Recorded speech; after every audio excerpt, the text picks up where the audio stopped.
민주당이 이상민 장관 탄핵 소추안을 당론으로 발의했습니다. 모레 본회의에서 처리될 예정인데 민주당 내에서도 반대 의견이 30여 명에 달한 것으로 전해졌습니다. 대통령실과 갈등으로 공개 일정을 중단했던 안철수 후보가 내일 일정을 재개합니다. 김기현 후보에 이어 친윤 초선 의원들이 나경원 전 의원을 찾아 면담했고 이준석계 천하람 후보는 첫 여론조사에서 4위에 올랐습니다. 대정부 질문 첫날부터 여야는 강하게 격돌했습니다. 국민의힘은 이재명 대표 관련, 민주당은 김건희 여사 관련 의혹 제기에 집중했습니다. 미 국방부가 격추된 중국 정찰 풍선 잔해 수거 작업에 들어갔습니다. 미 정치권은 바이든 대통령이 즉시 격추하지 않은 것을 두고 공방을 이어갔습니다. 시리아와 인접한 튀르키예 동남부에 규모 7.8 지진이 강타해 희생자는 더 늘어날 것으로 전망됩니다. 84년 전 튀르키예 역사상 최악의 지진과 같은 위력입니다. 중국발 미세먼지가 유입되면서 수도권과 세종시에서 비상저감 조치가 시행됐습니다. 내일은 대기질이 더 나빠지겠습니다. 전남 신안에서 전복된 어선에서 실종자 5명이 추가로 발견됐습니다.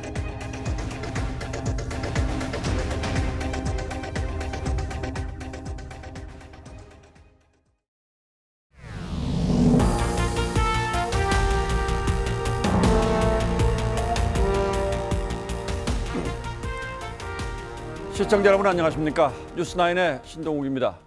헬로윈 참사가 발생한 지 오늘로 100하루가 됐습니다. 그동안 경찰 수사와 국회 국정조사가 있었고 관련자들에 대한 사법 처리도 이루어졌습니다. 그러나 이 일을 둘러싼 우리 사회의 갈등은 아직 진행 중입니다. 유족들이 서울시청 앞에 기습적으로 분향소를 설치하면서 마찰이 있었고 야당은 마침내 이상민 행안부 장관에 대한 탄핵안을 발의했습니다. 전국 상황이 이재명 대표 수사와 맞물려 있어서 이 자체를 순수하게 바라보긴 어려운 측면이 있는 게 분명합니다. 그리고 법률적으로 탄핵 요건에 해당하는지에 대한 논란도 있어서 야당 내부에서도 이견이 적지 않았다고 합니다. 하지만 어쨌든 민주당은 이상민 장관 탄핵안을 정치적 카드로 선택했고 오는 8일 국회 본회의에서 처리하기로 했습니다. 오늘 뉴스9은 정민진 기자가 문을 열겠습니다. 민주당과 정의당, 기본소득당 의원들이 이상민 행정안전부 장관 탄핵 소추안을 국회 의안가에 접수했습니다. 지난해 12월 이 장관 해임 건의안을 낸 지 2달 만에 탄핵안까지 제출한 겁니다. 헌법, 법률을 위반함이 분명하고 그 결과 또한 참혹하리만큼 중대합니다. 민주당은 지난 2일 의총에서 반대 의견이 나오자 주말 동안 소속 의원 169명 전원의 의사를 물었고 오늘 의총을 다시 열어 당론 추진을 강행했습니다. 제가 생각한 이상으로 압도적인 의원들께서 탄핵 소치가 반드시 필요하다. 매듭을 지어야 할 때다라고 판단을 했습니다. 이 과정에서 나온 30여 명 의원들의 반대 의견을 묻혔습니다. 당론으로 추진하는 것에 대한 그런 우려를 말씀하셨습니다. 수도권의 3선 의원은 20% 이상의 의원들이 반대하는 당론 추진은 흔한 일이 아니다라며 국민에게 무리한다는 인상을 줄 수 있다고 우려했고 호남의 재선 의원도 탄핵이란 방식에 동의할 수 없다고 했습니다. 여당도 이재명 방탄을 위해 내부 비판 목소리마저 묵살했다고 비난했습니다. 민주당을 걱정했던 합리적 의견과 민심의 소리는 안타깝게도 민주당에 닿지 않았습니다. 오늘 본회의에 보고된 탄핵안은 오는 8일 표결을 할 예정인데 과반 의석을 가진 민주당 의원만으로도 이 통과가 가능합니다. TV조선 정민진입니다. 이상민 장관의 탄핵안이 국회를 통과해도 곧바로 장관직을 잃는 건 아닙니다. 일단 장관 직무는 정지되지만 최종 판단은 헌법재판소가 하기 때문에 민주당으로서도 정치적 부담이 적지 않습니다. 국회에서 밀어붙였는데 헌재가 수용하지 않을 경우에 어떤 일이 벌어질지 권은영 기자가 짚어봤습니다. 민주당이 작성한 44페이지 분량의 이상민 장관에 대한 탄핵소추안에는 이 장관이 재난 예방 대응 관련해 헌법과 법률을 위반했다고 적시했습니다. 중대본은 늦게 설치됐죠. 그리고 주무장관이 어디 가 있어서 그런지 잘 연락이 안 돼서 그랬는지 국무총리가 본부장을 하면서 설치가 됐습니다. 이어질 헌재 탄핵 심판에서 법률 위반 여부가 핵심이라는 점을 감안한 겁니다. 하지만 법조계에서도 참사가 발생한 헬로윈 축제가 주최자가 없던 자발적 행사라는 점에서 행안부 장관의 법 위반을 단정하기는 어렵다는 분위기입니다. 위반했다는 법령 자체가 좀 내용에 해당하므로 법령 위반의 점이 명백성에 대해서는 다툼의 여지가 많습니다. 또 여당 소속인 김도우 법사위원장이 탄핵 심판에서 검사 역할을 맡는 것도 변수가 됩니다. 야당에서는 탄핵안이 기각되면 내년 총선에서 역풍을 맞을 수 있다는 우려도 있습니다. 50대 50인데 윤석열 대통령의 책임이 탄핵재판소에서 만약 이게 기각되면 면탈된다. 여당은 탄핵안 기각은 야당 자멸의 쓰나미가 될 것이라고 경고했습니다. 탄핵 심판이 기각되는 순간 더불어민주당은 국민의 준엄한 심판과 엄청난 후폭풍에 직면하게 될 대통령실도 이 장관 탄핵안이 국회를 통과할 경우 헌정사의 나쁜 선례가 될 수 있다는 입장인데 장관급 실세 인사로 행안부 차관을 교체해 대응하는 방안도 검토 중입니다. TV조선 권은영입니다. 지난 주말 헬로윈 참사 유족들이 광화문 광장에 분향소를 설치하려다 무산되자 기습적으로 서울시청 바로 앞 광장에 분향소를 설치했습니다. 서울시가 오늘 오후 1시까지 분향소를 자진 철거하라고 통보했지만 유족들이 반발하며 그 과정에서 마찰이 빚어졌습니다. 김창섭 기자가 현장을 취재했습니다. 서울시청 앞에 모인 헬로윈 참사 유족이 경찰 저지선을 넘어 청사 진입을 시도합니다. 안 됩니다. 어머니 안 됩니다. 서울광장에 4일 기습 설치한 분향소에 유족 측이 전기난로를 들여가려다 경찰에 막히자 이를 항의하러 시청에 들어가려는 겁니다. 이 과정에서 일부 유족이 실신해 병원으로 옮겨졌습니다. 서울시는 유가족 측에 오후 1시까지 분향소를 자진 철거하라는 계고장을 보내며 강제 철거를 예고했습니다. 유족 측은 분향소는 희생자에 대한 추모 감정에서 비롯한 관혼상제로 헌법과 법률로 보호받는다며 반발했습니다. 공익적 이유도 없이 행정대 집행 절차를 밟겠다는 것은 절차적으로나 내용적으로 위법하다. 서울시는 8일 오후 1시까지 철거하라는 2차 계고장을 추가로 전달하려 했지만 유족 측은 수령을 거부하며 철거 의사가 없음을 분명히 했습니다. 계고장을 10장, 100장, 수천 장을 보내도 우리는 여기를 끝까지 지킬 것입니다. 4일에 이어 추가 계고장을 보낸 서울시는 유족 등의 입장을 확인한 뒤 철거 예고를 또 한 번 더 할지 강제 철거 절차에 착수할지를 결정할 계획입니다. TV조선 김창섭입니다. 국민의힘 대표 선출을 둘러싼 논란도 점입가경입니다. 여당 핵심부와 대통령실의 집중 포화를 맞은 안철수 의원이 오늘 하루 일정을 취소한 채 숨고르기에 들어갔지만 안 의원의 과거 행적에 대한 직설적 비판은 멈추지 않았습니다. 안 의원도 자신의 일부 표현에 문제가 있었다고 시인하면서도 대통령실의 당무 개입이 지나치다고 반격했습니다. 안철수 후보는 내일부터 다시 공식 일정을 소화할 예정입니다. 한송원 기자가 취재했습니다. 공개 일정을 취소한 안철수 의원은 대통령실의 당무 개입을 비판하면서도 윤핵관이나 윤한연대와 같은 표현은 쓰지 않겠다고 한 발 물러섰습니다. 그걸 나쁜 표현이라고 그렇게 생각하신다면 저는 쓰지 않을 생각입니다. 예정됐던 무료 배식 봉사와 방송 일정도 취소했습니다. 하지만 안 의원의 과거 행적을 놓고 지적들이 이어지면서 정체성 논란으로 번졌습니다. 신윤계 이철규 의원은 안 의원이 간첩 혐의로 무기징역을 선고받은 고 신영복 교수를 위대한 지식인이라고 평가한 걸 문제 삼으며 공산주의자를 존경한다는 사람이 대한민국호의 선장이 될 수 있겠냐고 꼬집었습니다. 2012년과 2017년 MBC와 KBS의 파업을 지지했던 것도 도마에 올랐습니다. 광주민주화운동 보도들을 보면서 정말로 이게 사실 보도가 진실 보도가 아닐 수도 있구나. 그걸 알고 처음 충격을 받았었거든요. MBC와 KBS의 공영노조 등이 참여하는 공정언론 국민연대는 성명을 통해 안 의원이 여당 대표가 되면 언론관련법이 민주당과 언론노조에 유리하게 처리될 수 있다며 후보에서 사퇴하라고 촉구했습니다. 안 의원은 2012년 대선 후보 공약으로 당시 문재인 후보에 동조해 탈원전에 찬성하기도 했습니다. 안 의원 측은 정체성 논란과 관련해 신영복 논란은 잘 모를 때 했던 얘기고 언론노조 지지는 편향된 노조 편이 아니라 언론 독립성 보장을 위해 했던 것이라는 입장을 밝혔습니다. 안 의원은 내일 오전 10시 전당대회 후보들의 비전 발표회부터 일정을 재개할 예정입니다. TV조선 한송원입니다.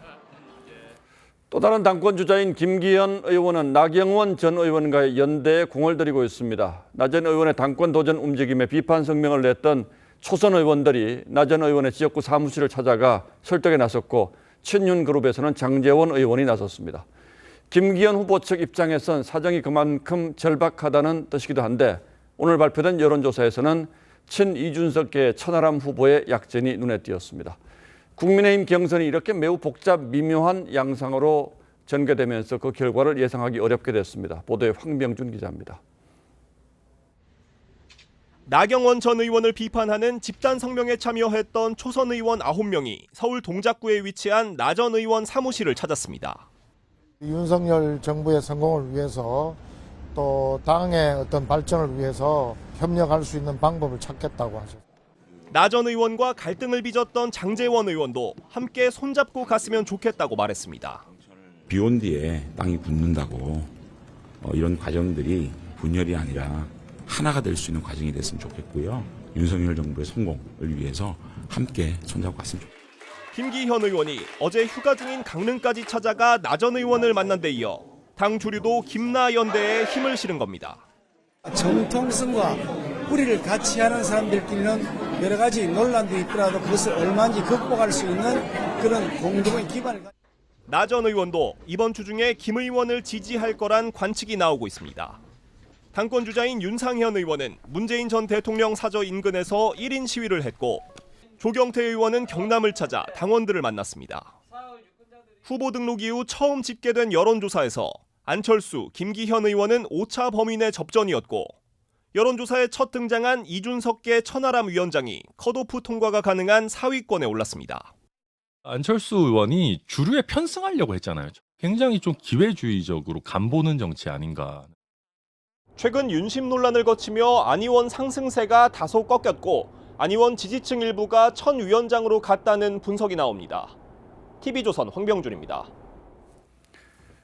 민주당 이재명 대표가 이번 주 토요일인 오는 11일 검찰에 출석하겠다고 통보한 것으로 확인됐습니다.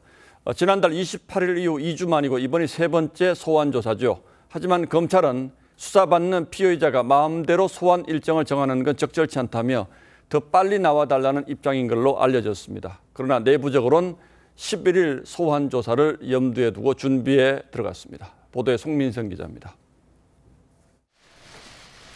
이재명 대표는 지난달 말 서울중앙지검에서 대장동 조사를 받고 이틀 뒤 검찰의 추가 소환에도 응하겠다고 밝혔습니다.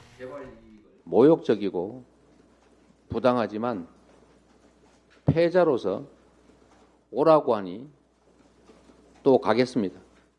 하지만 주말에 조사받겠다고 고집하면서 민주당 국민보고대회가 있었던 지난 주말은 소환이 불발됐습니다. 대신 이 대표는 오는 11일 토요일 출석하겠다고 검찰에 최근 통보한 것으로 알려졌습니다. 검찰은 여전히 더 빠른 시일인 평일 출석을 요구하며 아직 답하지 않은 것으로 파악됐습니다. 검찰은 이번 조사에선 김만배 씨와의 428억 원 약정 의혹과 정진상과 김용 등 측근 의혹을 집중적으로 캐물을 전망입니다. 이 대표가 그동안 서면 진술서에서 언급하지 않은 부분입니다. 검찰은 이후 대장동 사건을 성남FC 후원금 의혹과 묶어 재판에 넘길 가능성이 거론됩니다. 나아가 성남시 개발 관련 이 대표가 받는 추가 의혹 수사에도 착수할 채비를 하고 있습니다. 이 대표의 성남시장 시절 식품연구원 부지 용도를 한 번에 4단계 높여줘 일명 백현동 옹벽 아파트 건설에 특혜를 줬다는 의혹과 정자동 호텔 신축 인허가 과정에서 측근이 관여했다는 의혹을 서울중앙지검 반부패 수사 1부와 3부가 각각 들여다보고 있습니다. TV조선 송미선입니다. 쌍방울이 이재명 당시 경기지사의 방북을 추진하기 위해서 북한에 거액을 송금한 의혹이 있다는 보도는 이미 여러 차례 해드린 바 있죠. 그런데 쌍방울이 그 대가로 대북 사업뿐 아니라 상당수의 국내 사업도 약속받은 것으로 검찰은 의심하고 있습니다. 물론 이 대표는 김 전 회장과의 관계 전체를 부인하는 상황이지만 검찰 수사는 쌍방울이 추진했던 경기도 내의 호텔, 태양광 사업 등 여러 분야로 확대되고 있습니다. 권영석 기자가 보도합니다. 검찰은 김성태 전 회장이 이재명 대표의 방북과 경기도 대북 사업 등을 위해 약 900만 달러를 대북 송금하고 쌍방울이 사업상 어떤 특혜를 받았는지 규명하는 데 주력하고 있습니다. 자원개발과 철도개발, 물류유통 사업 등 적어도 6개 대북 사업에 참여하기로 한 것으로 지금까지 드러났는데 검찰은 이외에 쌍방울이 대북 송금을 전후해 경기도를 매개로 한 국내 사업권도 챙기려 시도한 정황이 있어 수사 중입니다. 이화영 전 부지사가 킨텍스 대표로 간 뒤에는 호텔 건립 추진에 참여하려 했고 계열사를 통해 경기도 태양광 사업 진출도 노렸다는 겁니다. 검찰은 쌍방울 관계자로부터 이런 진술을 확보하고 이 대표가 개입했는지 이 전 부지사로부터 보고받았는지 등을 살펴보고 있습니다. 하지만 이 대표는 김 전 회장이 이 전 부지사를 통해 자신과 통화했다는 주장을 일축하며 쌍방울과의 연관성을 거듭 부인했습니다. 제가 그날 재판받는 걸 뻔히 알면서 그런 전화를 해가지고 바꿔주고 그러겠습니까? 명색이 부지사가. 이 전 부지사도 김 전 회장의 대북 송금 사실을 모르고 들은 적도 없다는 입장을 밝혔습니다. TV조선 권영석입니다. 오늘 국회에서는 올해 첫 대정부 질문이 열렸습니다. 예상했던 대로 이재명 대표 수사와 김건희 여사 특검을 두고 여야는 거칠게 공방을 벌였는데 특히 야당은 한동훈 법무장관을 세워놓고 모든 의혹들을 거론하며 수사를 압박했습니다. 어떤 얘기들이 오갔는지 김태훈 기자가 자세히 들어봤습니다. 정치, 외교, 안보 분야 대정부 질문에서 여당은 이재명 대표 사법 리스크 의혹에 화력을 집중했습니다. 이 대표가 대북 송금을 요구하거나 암묵적으로 용인하고 있었다면 심각한 법률 위반에 해당하는 것 아닙니까? 과거 국정농단 수사 당시 이재명 대표가 박근혜 전 대통령의 강제 수사를 주장한 데 빗대 구속 수사 요구도 나왔습니다. 장관님, 이재명 대표를 구속 수사하시겠습니까? 민주당은 천공 논란으로 맞불을 놨습니다. 작년 3월에 천공이라고 하는 사람이 국방부 영내 육군본부 서울사무실을 둘러봤다는 보도가 있었습니다. 그런 일은 전혀 없었다고 보고받았습니다. 정청래 의원은 한동훈 법무장관을 불러 세워놓고 정권 관련 의혹들을 집요하게 물고 늘어졌습니다. 윤석열 대통령 선거에서 이겨서 아내 그 도이치모터 주가 조작과 뭉개고 있습니까? 지난 정부의 수사팀에서 증거자료 잡았던 걸 낸 겁니다. 그게 그렇게 중요한 증거라면 지난 정부 당시에 소환을 했겠죠. 정 의원은 한 장관을 비꼬기도 했습니다. 장관은 참기름, 들기름 안 먹고 아주까리 기름 먹어요? 그게 무슨 소리입니까? 아주까리 기름. 이렇게 깐죽대요. 민주당 박성준 의원은 한 장관을 향해 왕세자가 아니냐고 따지기도 했습니다. 4시간 가까이 이어진 질문에서 정책 질의는 거의 나오지 않았는데 21대 국회에 민낯을 보여줬다는 지적도 나옵니다. TV조선 김태훈입니다. 예, 나라 밖으로 가보겠습니다. 미국이 자국 영공에 들어온 중국 정찰 풍선을 일주일 만에 격추한 뒤에 후폭풍이 매섭습니다. 중국의 강한 반발 속에 미국 내에서도 력장 대응 논란이 커지고 있습니다. 요즘 같은 시대에 웬 풍선이냐는 의문도 있지만 바이든 정부는 잔해를 수거해서 분석에 속도를 내고 있습니다. 보도에 이유진 기자입니다. 미군 보트가 해상에서 수거한 흰색 물체를 싣고 이동합니다. 지난 4일 격추한 중국 정찰 풍선 잔해 일부로 보입니다. The U.S. Navy coming in with the China balloon.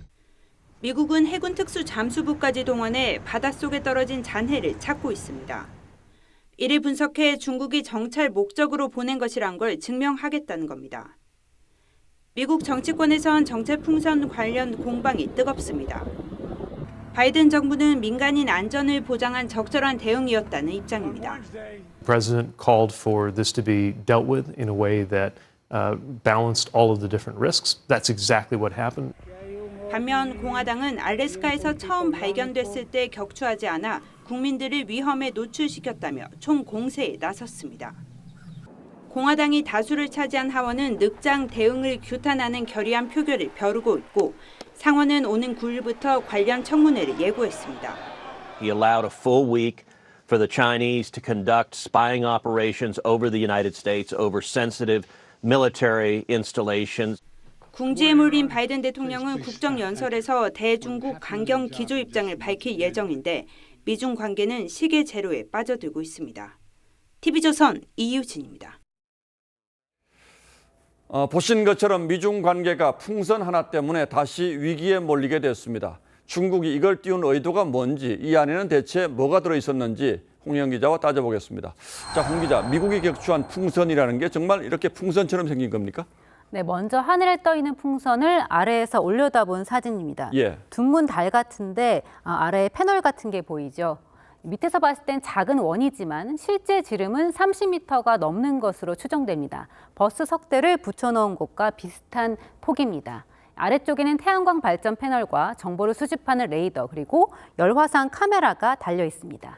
크기가 상당히 크군요. 그렇다면 몰래 들어오기는 어려웠겠는데요? 맞습니다. 이 태평양을 건너온 이 풍선이 미군에 포착된 건 일주일 전쯤인 지난달 28일 이 알래스카 영공을 지날 때입니다. 예. 이후에 캐나다를 지나서 미국 본토에 다시 진입을 했는데요.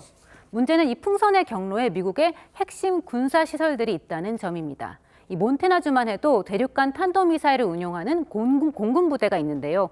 풍선이 이 지역들에 머문 걸로 추정되면서 미국이 예민하게 반응하는 겁니다.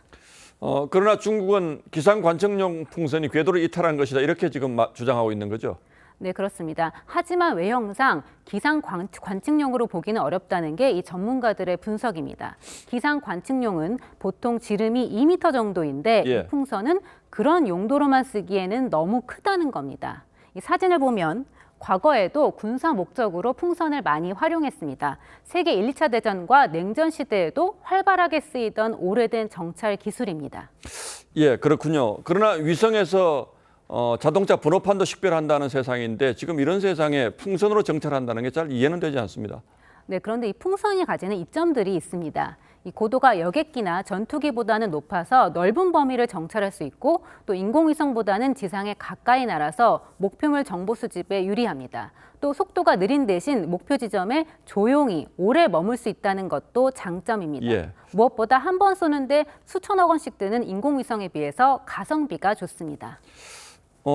그렇긴 합니다만 정찰용이라면 몰래 띄워야 하는데 이건 뭐 대놓고 보라는 거나 다름없지 않습니까?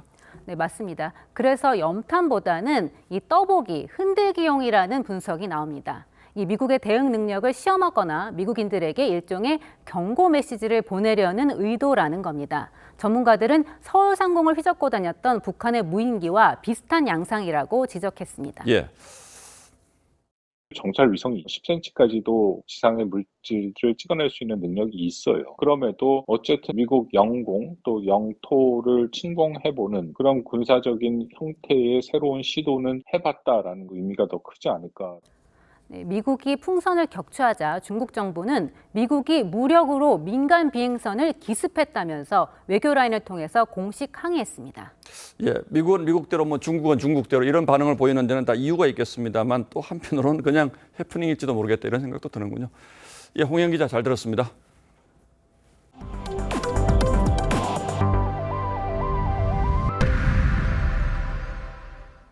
튀르키예에서 규모 7.8의 강진이 발생했습니다. 이 지진으로 튀르키예와 국경을 맞댄 시리아 이 두 나라에서 현재까지 1,300여 명이 숨졌고 수천 명이 다쳤습니다.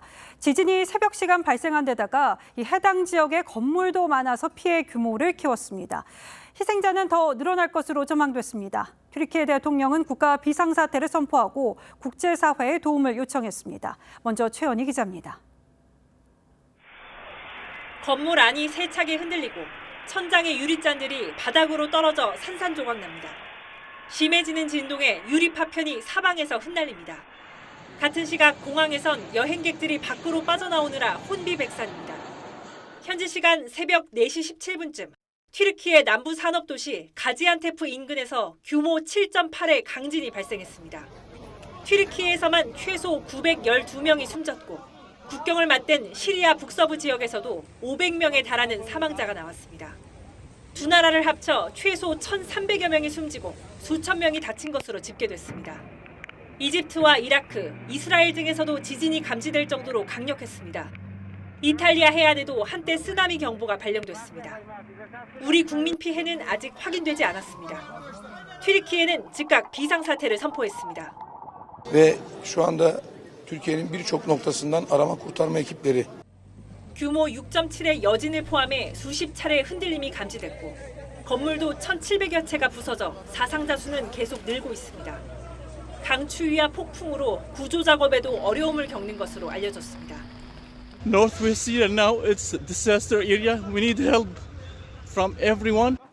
미국과 유럽연합, 이스라엘 등 국제사회는 긴급 지원을 약속했습니다.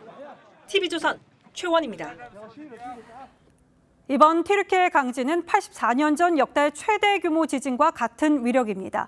당시 사망자가 3만 명을 넘겨서 우려가 커지는데요. 여진도 계속되고 있습니다. 1시간 전쯤에는 규모 7.7의 강력한 여진도 발생했습니다.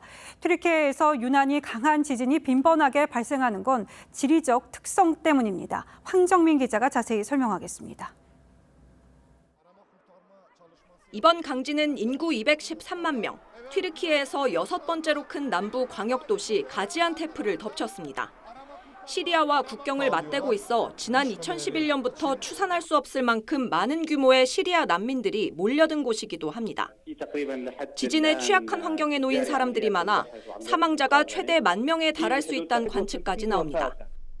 When you look at Turkey, this is a country that is no stranger to earthquakes. It has dealt with many devastating earthquakes over the years. 지진 규모 자체도 컸습니다.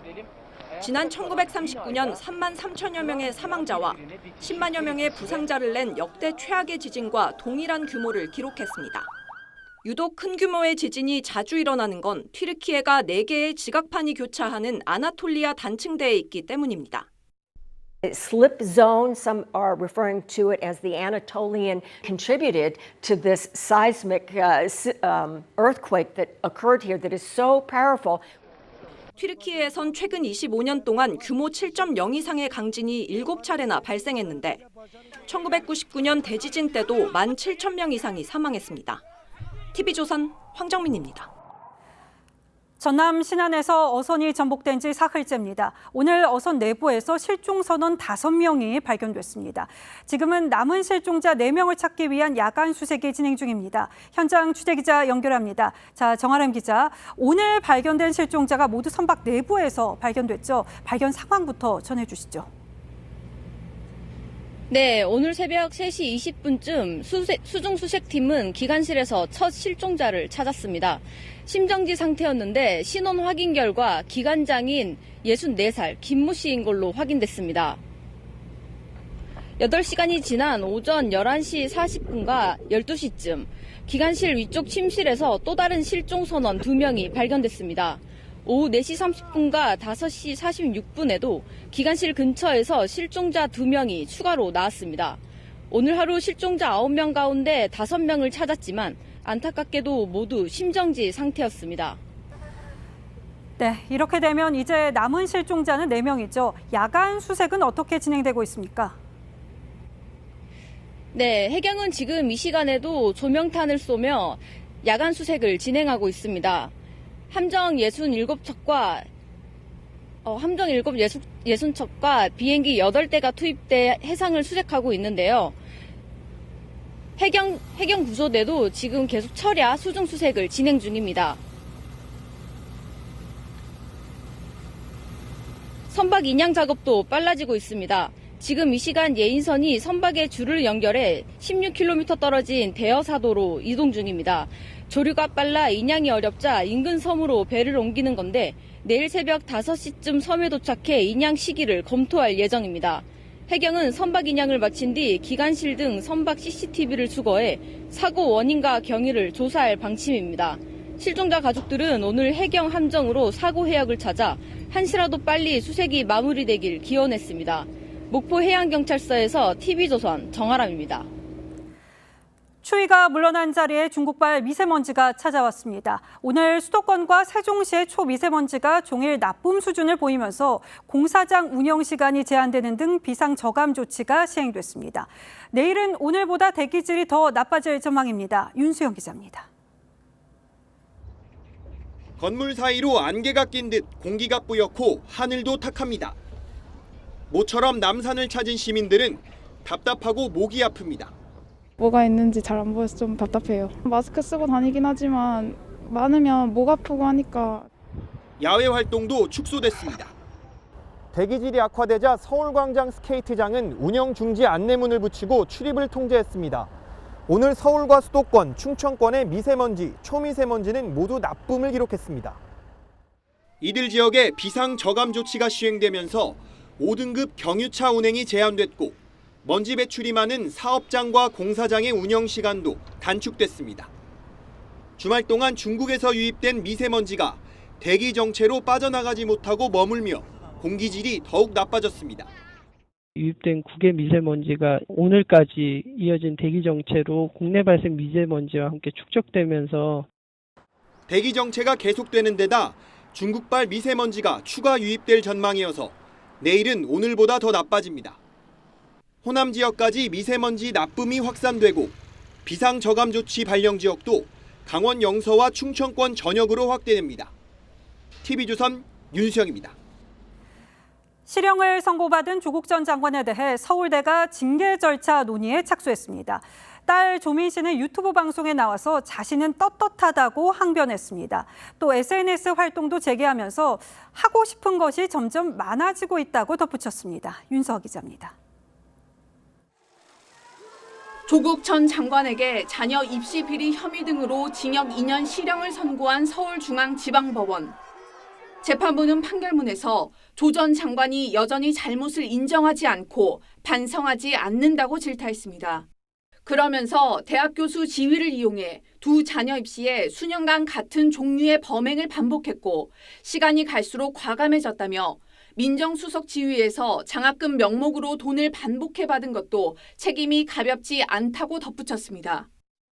조 전 장관의 딸 조민 씨는 유튜브 방송에 나와 가짜 표창장 논란에 대해 떳떳하다고 했습니다.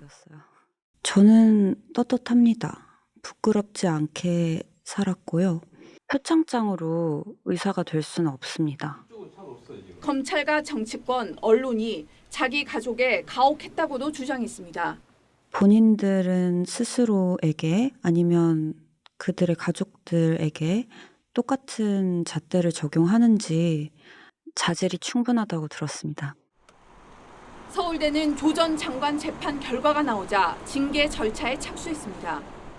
조 전 장관은 재판에 넘겨진 2020년 1월 서울대 교수직에서 해제됐지만 그동안 학교 차원의 징계는 받지 않았습니다. 서울대 측은 이번 주 징계위를 구성한 뒤 유홍림 총장에게 징계 절차와 일정 등을 보고할 것으로 알려졌습니다. TV조선 윤서입니다. 올해는 정부가 지정한 한국 방문의 해입니다. 많은 외국인 관광객을 유치해서 경제를 활성화하겠다는 취지겠죠. 이런 기류와 달리 필리핀의 한국 대사관에서는 비자 신청 자체를 거의 받아주지 않아서 한국 관광을 원하는 필리핀 사람들의 발길을 돌리게 하고 있습니다. 반한 감정까지 퍼지고 있다고 하는데요. 필리핀 한국 대사관은 왜 비자 발급에 소극적인지 김충영 기자가 단독 보도합니다. 필리핀에 있는 한국 대사관입니다. 밤새 노숙을 한 사람들이 길게 줄을 섰습니다. 비자 신청을 위해서도 아니고 신청할 날짜를 예약하기 위해서인 것인데 한 달에 딱 한 번 이렇게 줄을 서야 예약할 수 있습니다. 그나마도 한두 시간이면 마감됩니다. 한국 대사관 앞 상황이 CNN을 비롯 현지 언론에 소개되면서 한국에 대한 이미지는 악화일로입니다. 대사관 개정엔 항의 댓글이 달리고 인터넷엔 필리핀인은 더 나은 대우를 받을 자격이 있다는 글이 퍼지고 있습니다. 한국에 20번 이상 방문했다는 셰릴 페어 씨도 최근 한국행을 포기했습니다. Travel agents here are converting to Japan and Taiwan instead of Korea because of having problem getting visa. 돈이 넘쳐나서 오는데 왜 관광 오는 사람들에 대한 비자를 이렇게 어렵게 만드는지를. 한국 대사관 측은 비자 업무를 할 수 있는 인력이 부족해 불가피한 상황이라고 해명합니다. 최근 동남아에서 오는 관광객은 코로나 이전 대비 70-80% 수준으로 회복되고 있지만 필리핀은 절반 수준입니다. 비자 발급 지연으로 인해서 한국을 방문하고자 하는 외국인들이 한국을 들어올 수 없기 때문에 저희 인바운드 업계에는 상당한 피해를. 오겠다는 외국인 발을 묶어버리는 정부. 한국 관광의 해란 표어가 무색합니다. TV조선 김충영입니다. 허위 청구로 건보료를 타는 의료기관들이 적발됐습니다. 유령 환자를 만들거나 건보 적용이 안 되는 미용 시술을 하고 청구하는 방식을 썼는데요. 가뜩이나 어려운 건보 재정을 축내는 행위죠. 이런 식으로 작년 한 해 빠져나간 건보료만 190억 원에 달합니다. 복지부가 부정수급 금액이 큰 20곳 명단을 공개했습니다. 차정승 기자입니다. 경기도 용인의 한 피부과 의원. 보톡스와 레이저 등 미용 시술을 해놓고 건보에서 돈을 받을 수 있는 다른 항목으로 허위 청구했습니다. 진료비 전액을 환자들로부터 받아놓고 건보 재정까지 이중 청구해 2년 반 동안 8,500만 원을 부당하게 챙겼습니다. 이곳 의원은 거짓 청구가 적발돼 업무정지 162일 처분을 받고 지금은 이렇게 철거된 상태입니다. 전주의 물리치료 전문 의원은 주사를 놨다고 허위 청구한 게 적발돼 과징금 8천만 원이 부과됐지만 제도 탓을 했습니다. 심평원의 기준이 잘못된 거예요. 제도적으로 잘못된 거예요. 잊지도 않은 유령 환자를 만든 한 의원은 3년간 무려 2억 원 넘게 건보에서 돈을 타갔습니다. 지난해 복지부가 거짓 청구 가능성이 높은 606개 의료기관을 조사한 결과 80%가 넘는 526개 기관에서 196억 원의 부정수급이 확인됐습니다. 이 가운데 금액이 큰 기관 20곳은 복지부와 건보공단 홈페이지에 6개월 동안 명단이 공개됩니다. 건전한 청구 행태를 좀 바로잡으려는 의도가 있고요. 그리고 이를 통해서 재정 누수도 저희가 막으려는. 복지부는 부당이익을 환수하고 일부에 대해선 사기죄로 고발했습니다. TV조선 차정승입니다. 관용적으로 60세 이상 노년층 또 65세 이상 노인 이런 표현 많이들 쓰는데요. 서울에 사는 만 65세 이상에게 노인으로 보는 나이 기준을 물었습니다. 이들이 생각하는 노인은 평균 72세가 넘었습니다. 요즘 지하철 무임승차 대상인 만 65세 연령 기준을 놓고 논란이 계속되는 만큼 이들의 생각도 고려해 볼 부분입니다. 고서정 기자입니다. 서울시는 지난해 6월부터 2달 동안 노인 실태조사를 진행했습니다. 서울에 사는 만 65세 이상 노인 3,010명이 대상이었는데 이들이 생각하는 노인 기준 연령은 평균 72.6세로 현행 노인 기준인 65세보다 7살 이상 많았습니다.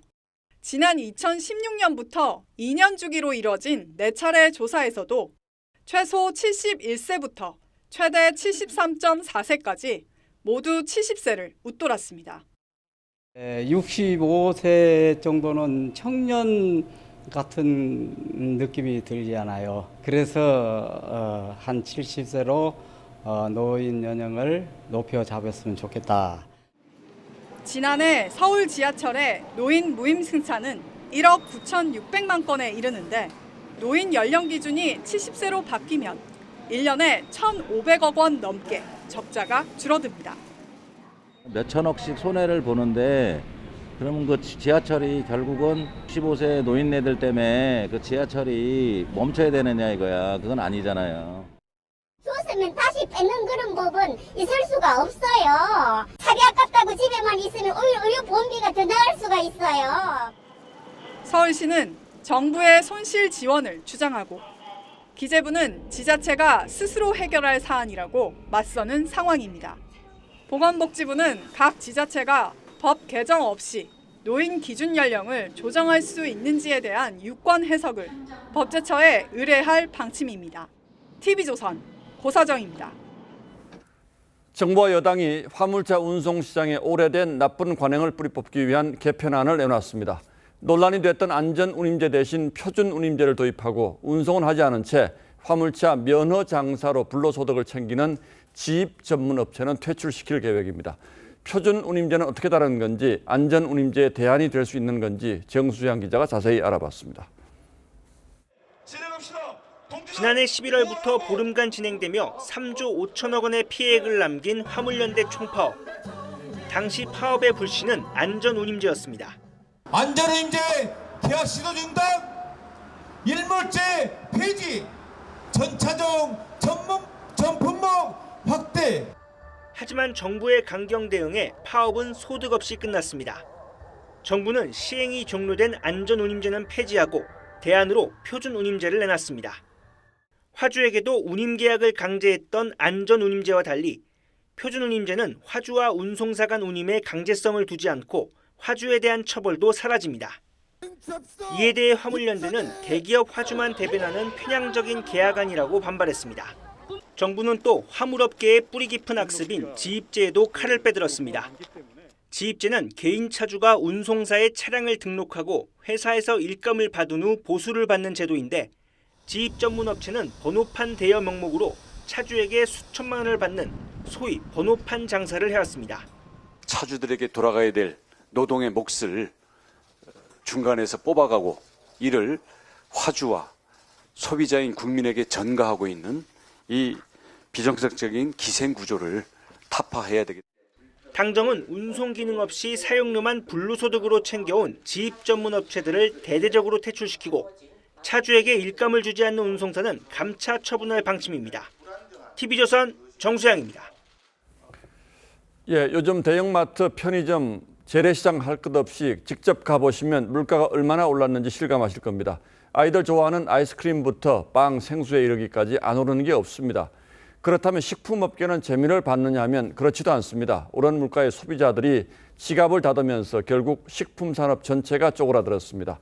이 현상이 뭘 의미하는지 이유경 기자가 분석했습니다. 식품업체들의 가격 인상 러시는 이번 달에도 이어졌습니다.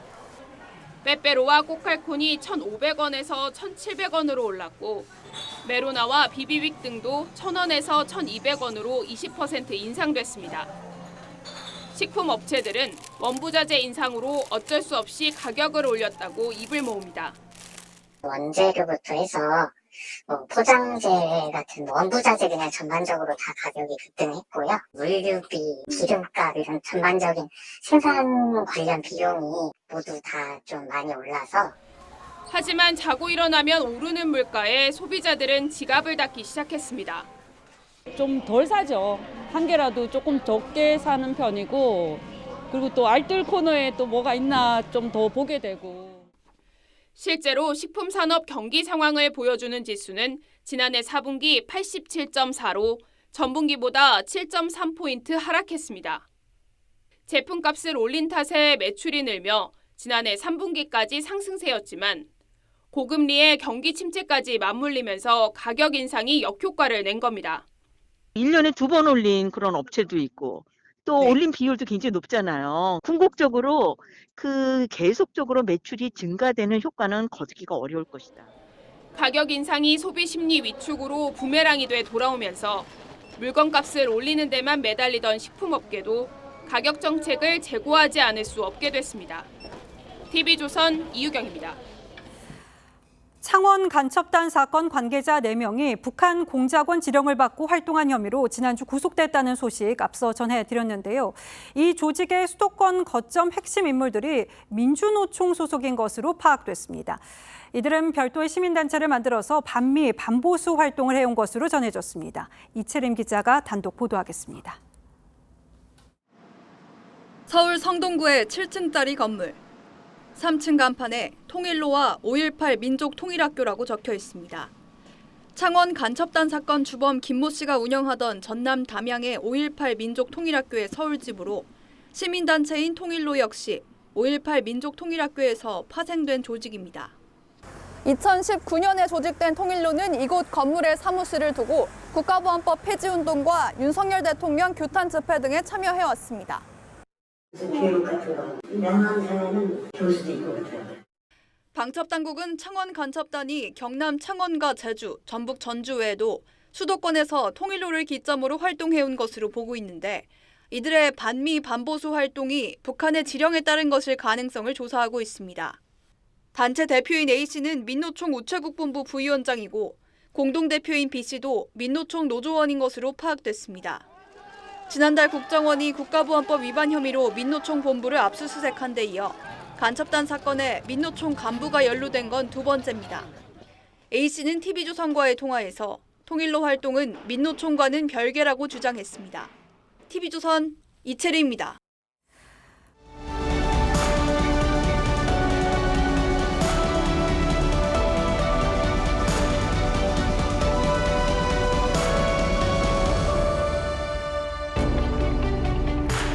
1985년 대통령 전두환이 친구 노태우를 당대표에 임명합니다. 그러면서 당내 민주화 운운하는데 대표든 누구든 그런 말하면 사퇴시키겠다고 으름장을 놓았다고 합니다. 김대중 정부까지 대통령들은 집권당 총재를 겸했습니다. 당을 만들기도 쪼개기도 하는 당의 주인이었죠. 공천권을 쥐고서 당을 좌지우지했고 당 의장이나 대표도 대리인에 불과했습니다. High-ranking White House official, unquote, would have qualified what you said last night. Leak it to Washington. 관계자, 당국자, 소식통은 익명의 취재원을 가리키는 언론계 용어들입니다. 돌아가는 속사정을 보도할 때 인용하곤 하죠. 핵관이라는 말도 거기서 나왔습니다. 이명박 정부 청와대 홍보수석이 핵심 관계자라는 이름으로 브리핑을 하면서 성을 딴 이핵관이 별명으로 붙었던 것이죠. 그걸 비틀어 이준석 전 대표가 유행시킨 호칭이 바로 윤핵관입니다. 그런데 지목된 당사자들은 부정적 이미지에도 불구하고 오히려 반기기도 합니다. 제가 별명이 뭔지 압니까? 저 윤핵관인 거 자랑스러워하는 사람입니다.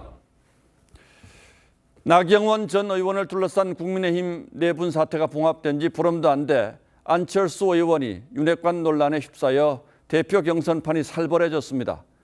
실체도 없는 윤핵관 표현으로 정치적 이득을 보려는 사람은 국정 운영의 방해꾼이자 적이라는 윤 대통령 발언이 공개되면서입니다. 윤핵관을 비판하고 윤, 안 연대를 내세운 안철수 의원을 직격한 거죠. 대통령실은 윤핵관이라는 표현이 대통령 측근을 간신배로 몰고 대통령을 공격하는 것이라고 했습니다. 원하든 원치 않든 대통령이 직접 나선 듯한 모양새가 되어버렸습니다. 거기에다 김기현 의원 후원회장은 안 의원이 당대표가 되면 대통령이 탈당해 신당을 창당할 수밖에 없는 상황에 내몰릴 것이라고 했습니다. 특정 후보를 찍으라고 당원들을 겁박한 것이나 다름없습니다. 대통령은 윤심은 없다고 거듭 공언했습니다. 그런데 국민의힘은 대표 경선을 100% 당원 투표로 바꾸어 여론조사 1위였던 유승민 전 의원을 주저앉혔습니다. 당내에서 높은 지지를 받았던 나 전 의원 역시 윤심부재라는 십자포화를 맞고 출마를 접었죠. 그러자 이번에는 안철수 의원의 지지율이 오르기 시작했습니다. 그 다음에 벌어진 일들은 지금 여러분들이 보고 있는 그대로입니다. 위태위태하고 아슬아슬한 장면의 연속입니다. 관우가 조조의 진영을 떠나 유비에게 돌아갈 때까지 적장들을 하나씩 베어 5 관문을 돌파했다는 얘기가 무색할 정도죠. 때문에 전당대회가 무사히 끝난다고 하더라도 그 이후에 어떤 일이 벌어질지 벌써 민심의 역풍을 우려하는 분들이 많습니다. 극단적인 여소야대 정국과 맞닥뜨린 대통령으로선 본인과 뜻이 맞는 당대표가 절실할 수밖에 없습니다. 하지만 그럼에도 불구하고 지금은 대통령의 결단이 필요합니다. 절차적 민주주의의 궤도를 이탈한 정당이 민심을 얻을 수는 없으니까요. 중립 의지를 확실히 밝히고 측근들의 과도한 충성 경쟁을 자제시키는 것이 가장 현명한 선택일 겁니다. 2월 6일 앵커의 시선은 국민의힘 어디로 가나 였습니다.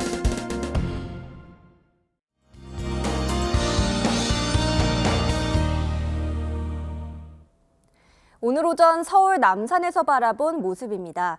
안개가 낀 듯 온통 뿌연데요. 안개가 아니라 중국발 미세먼지입니다. 이 먼지는 내일까지 그대로 남아 있겠고요. 대부분 지역의 공기가 매우 좋지 않겠습니다. 중부 지역은 연일 비상저감 조치가 시행되겠는데요. 외출하시는 분들은 미세먼지 전용 마스크를 착용하셔야겠습니다. 동쪽 지역은 건조특보가 이어지고 있는데요. 내일 제주와 동해안 쪽으로만 비가 조금 내릴 뿐 전국적으로 건조하겠습니다. 제대로 된 눈비 소식은 금요일에 나와 있고요. 그 전까지는 대체로 메마른 날씨가 이어지겠습니다. 기온은 당분간 보통 이맘때보다 높은 수준으로 비교적 포근하겠습니다. 내일 낮 기온은 청주와 서울이 10도까지 오르겠고요. 남부 지역은 전주와 대구가 12도를 보이겠습니다. 날씨였습니다. 2월 6일 월요일 뉴스9은 여기서 모두 마치겠습니다. 시청해주신 여러분 고맙습니다.